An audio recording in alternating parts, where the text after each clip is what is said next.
Myocardial injury, myocarditis as it's called, is stunningly more common than has been thought of recently. The background should normally be 1 in a million persons might have myocarditis. The fact is that both in the U.S. military and in studies being done in Thailand, in each setting, it is proving out to be from 17 to 24%, an average roughly in both settings of 20%. A 20% occurrence of myocarditis proven by echocardiogram, proven by thallium scan, and proven by echocardiographic changes with prolongation of PR interval are occurring in 20% of persons who have been given 20% means 20 per 100, which means 200 per 1,000, which means 200,000 per million. 200,000 out of every million people that get the COVID vaccine will have electrocardiographic and other evidence of myocarditis, which means heart damage. People who have myocarditis live, 50% of them, for only 5 years. 50% will not have that terrible result, but 50% will live 5 years. That's a medical fact. So we have taken a condition that should exist in 1 in a million people and turned it into a condition for 200,000 out of the million people. And 100,000 of them will within 5 years, because that is what happens with myocarditis. And we have allowed that to happen because we have allowed that is cardiotoxic to be put into our system. I'm extremely sorry to tell you this fact, but fact it is.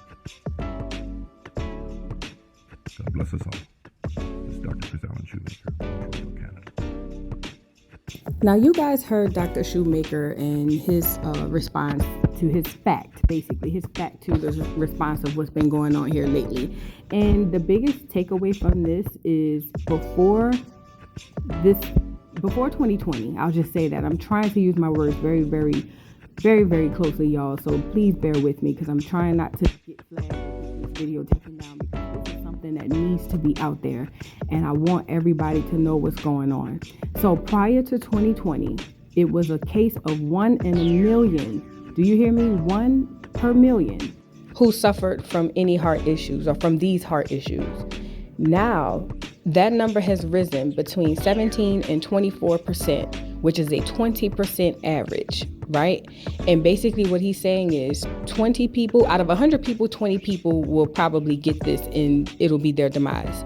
And then the same for 200 for 1,000 and 200,000 for 1,000,000. And it's basically due to what they're telling you it's not due to, or what they're trying to control the media to say. Now, this is very, very important to you guys, because I didn't take it, but I know a lot of people took it. My daughter even took it. So it's scary for me too. I just want everybody to be informed. Again, you don't have to believe me. There are professionals, medical professionals that are getting on here telling you this, and I urge everybody out there at the sound of my voice to stop just dismissing people because you think it's a conspiracy theory. The Out of Africa theory tells us that we come from Africa on boats and chains, and we were whipped and beat and were slaves. Not saying that we weren't slaves, but the Out of Africa theory is just that, a theory, okay? And if that's a theory that you can accept, then open your ears to other so-called conspiracy theories. Now, moving on. So one thing I noticed during one of the press conferences, basically, there was some talk, or not even talk. The doctor basically said that, he collapsed during practice at USC, and the medical team, they were right on it. They were professional and talked about the importance of giving CPR in the first, minute or so. And he made mention that the medical team had practice doing this, meaning they've done it before for another player on the same team. Do you hear me? There was another player on the same team last year who had this exact same issue, who was black, and they were prepared because they had done it before. Now, this other player who suffered cardiac arrest prior to Bronny James, again, was on the same team, USC, played for the team, and the same incident happened. They literally were at practice, and this kid just collapsed, right? So there's an article about this, and we're going to get into it.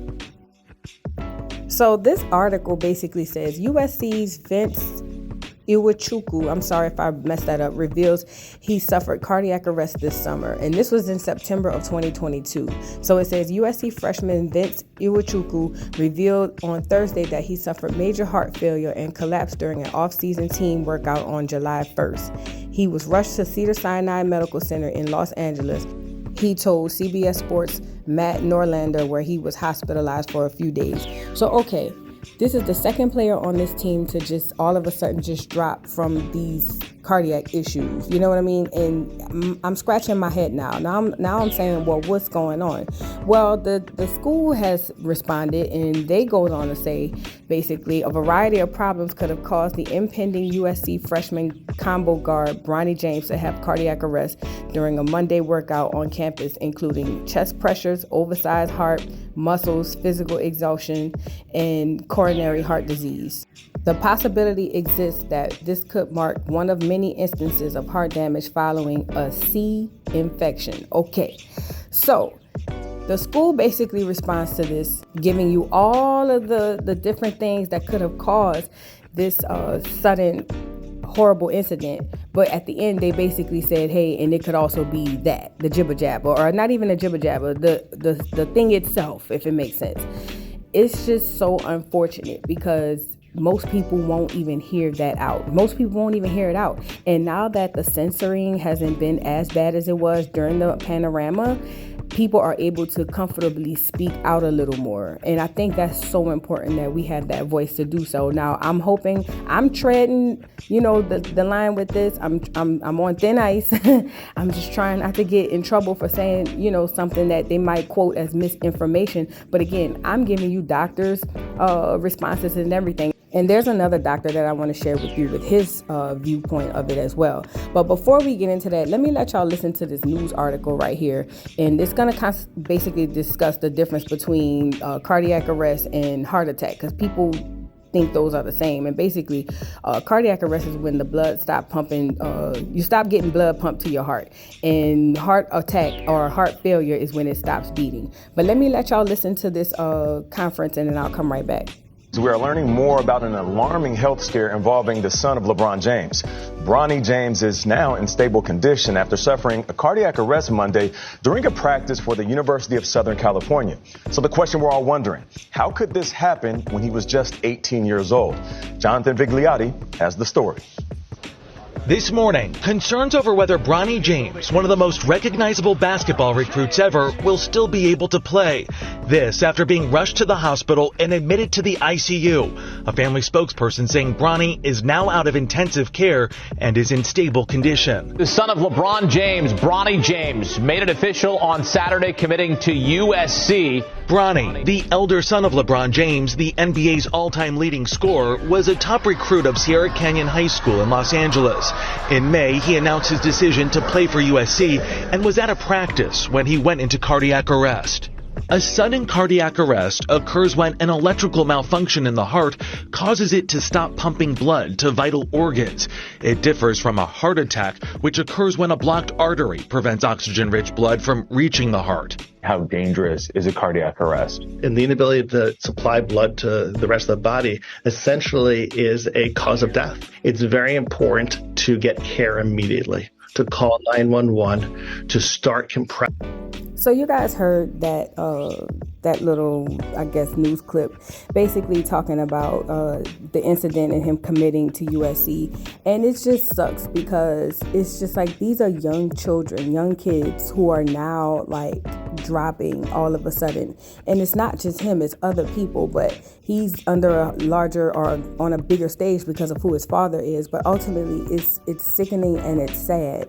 And I'm making this video because I want everybody out there to know that this type of panorama or another panorama will come. But it's very, very important that we stick together in solidarity and not allow them to just do what they did to us the last time. Nevertheless, there's more. So there's another doctor that spoke out that had a very, very interesting take. And I want y'all to see what he had to say. And again, these are medical professionals. These are medical doctors. This ain't my word. I'm giving you the actual doctors. Let me let y'all hear his point of view, and I'll come right back for some more commentary. Hey there, everyone, it's Dr. Wiggy Saunders. I just want to do a quick video and give you my thoughts on the Bronny James situation. I do think it's important for us to be asking some questions because this is not a normal event, and we shouldn't be trying to normalize an 18-year-old having a cardiac arrest. That is not a normal thing, and we shouldn't be seeing that. So there are a handful of things that I think could be contributing, but I think we need to be asking some of these questions. So one of the questions we need to be asking is, was he? We do know, again, based on studies, that they affect young guys, young male athletes, disproportionately over other people. So they are the ones that actually are highest risk for the myocarditis. And if he had myocarditis, kind of a low-level myocarditis, and then he went out and trained really hard, it is possible that is what triggered the cardiac arrest. So simple question to ask was, did he either or did he not? Some other things that could possibly be connected to it. It is possible he had some sort of underlying arrhythmia, and that again just got exacerbated, and that pushed him into the arrest. You would think that would have been identified and would have been found earlier on. He's a high-level athlete, he's famous. You would think that workup would have been done beforehand. Is it possible that he had some sort of Damar Hamlin situation, which even that is still debatable about what happened with him? But what they're saying for him is he had the Myocarditis, which is the blunt impact trauma to the heart, and that triggered the arrest. Basketball, how much severe blunt trauma do you have? I think that's probably unlikely, but that is something else on the differential. And then, he could have some sort of strange thing he's had since birth. So this would be some sort of, structural abnormality or some sort of valve issue, or he had some sort of, just something weird from birth, and they just didn't know about it. But again, you would think with him, with his level of fame, that would have also been found early on. And then another thing that's less likely, but this is something whenever we see young people with cardiac issues, possibility of drugs, that is possible. There are certain drugs, especially that can cause a lot of extra demand on the heart and put stress in the heart, and that can also trigger a cardiac arrest. I'm not saying that's what happened with him, but those are some of the things that I think are possible. My opinion is that this is most likely injury from the that he probably had a low-level myocarditis, and that was triggered by extra demand on the heart from exercise. That triggered the cardiac arrest. That makes the most sense clinically for me. That makes the most sense as far as why other young athletes are having these issues. So I think that's probably the highest on my differential. But if the family is not asking these questions and they're not trying to get to the bottom of what actually happened, then we may never know. But that's just my thoughts, and that's why I think we should be asking some of these hard questions. Now, you guys heard what Dr. Saunders just basically said, and he's a medical doctor. So again, you don't have to take my word, just take his, and I thank God that they are allowing these people to actually speak, because I know during the Panorama, they would not allow, if any doctor spoke out against it, they were immediately blacklisted. It was put on there, fake news, all types of stuff, because it was basically a farce to get everybody on board. And when I mean everybody, I mean everybody in the United States. And I want everybody to be very, very clear about this. Also, one thing that I want to point out that he mentioned that, first of all, Bronny is a high-level athlete due to his fame and his father. So if he had any underlying issues from a kid, you would think it would have been caught already. I'm not saying that medical practice, because that's what it is, a practice, but I'm not saying that it's flawless. But what I am saying is, typically with the more notoriety and money and fame that you have, you get better treatment. And that's just the bottom line. Not to mention, he has been doing this since he was a little boy. He's gotten multiple physicals that would have caught anything that was underlining like this. And apparently that hasn't happened. Now, I'm not completely wiping it off the table, but what I am saying is, what are the odds? That's all I'm saying. But I'm with the doctor. He says if they're not trying to get to the bottom of it, then they won't ask the good questions or the right questions, like, did he get the jibber jabber? Did he? And if so, that could be linked to why not only him, but other athletes are having the issues that they're having. And listen, let me tell y'all something. See this Damar Hamlin thing? Y'all don't even want me to start talking on that. I don't even know where to begin on that. All I'll say is that the Damar Hamlin thing is a circus within itself. Okay? And that's a whole other video. I don't want to get on that. But I'm basically here to just kind of give y'all a little bit more information. It's not coming from a place of judgment. It's not coming from a place of pointing fingers. I just want my people to be educated. That's it. Well, so moving on. So after that happened, Elon Musk took to his Twitter or X or whatever you want to call it, and he had something to say, right? Basically, he says that he replied to the news of James's cardiac arrest, saying we cannot ascribe everything to the jibber jabber, but by the same token, we cannot ascribe nothing, adding that myocarditis is a known side effect of the jibber jabber, right? So Twitter went into an uproar. It was the so-called, I don't know, good against bad, left against right. I don't know. I hate those team things. But nevertheless, they put a fact check on his statement, basically saying, fact check it, make sure it's right. Like, don't just believe what he's saying. And you got to always be mindful and always think about why people always rush for you not to know certain information. So after everybody lost their minds, somehow Twitter deleted the fact check from his comment. And it reads basically, the recently rebranded version of Twitter removed a fact check from a Tuesday post by company owner Elon Musk that links the cardiac arrest suffered by college basketball player Bronny James to the jibber jabber, the latest assertion from the billionaire who's increasingly promoting conspiracy theories and fringe ideas. Listen to me, you guys. Please listen to me. Number one, the fact check was removed because the person who owns the doggone Twitter said remove it. Number one. Number two, look at how at the end of those statements, they always make it seem like somebody's crazy. Like, conspiracy theories and fringe ideas and all that stuff. Y'all have to wake up, people. People, please wake up. Please wake up to the sound of my voice. Please. These people are trying to... There's an agenda. I'll just say that. I don't want to get too deep into it. Anyway, everybody else on Twitter got to reacting, and everybody else has something to say, child. Let's get into that. Hey, the crew is amazing. It's my fault because I'm operating from memory. I'm like, get me the CDC document showing that they knew it would cause heart attacks, myocarditis, especially in young men, before they even began the... And it's an FDA document. That's why I was flipping out. But then they pulled up a CDC that I'd forgotten about from last year, admitting that these are linked to heart attacks and myocarditis. So again, you can't miss for swinging because it's just total death.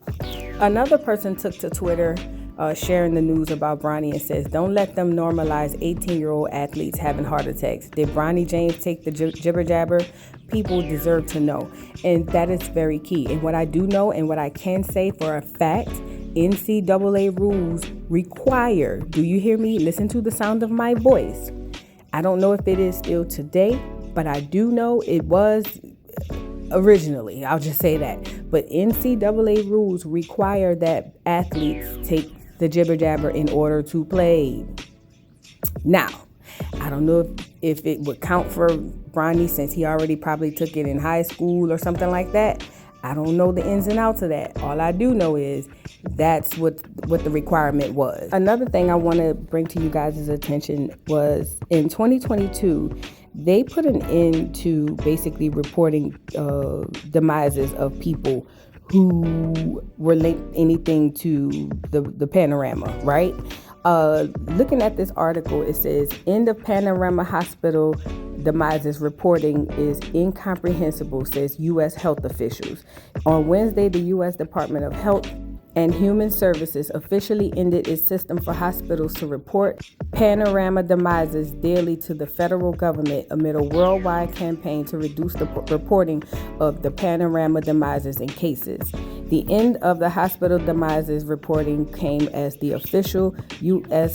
demise toll from the Panorama approached 900,000 and at least 60,000 people were deleted from the Panorama in January. Listen to me good.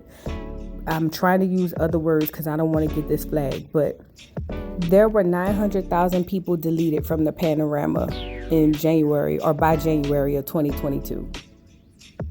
Right?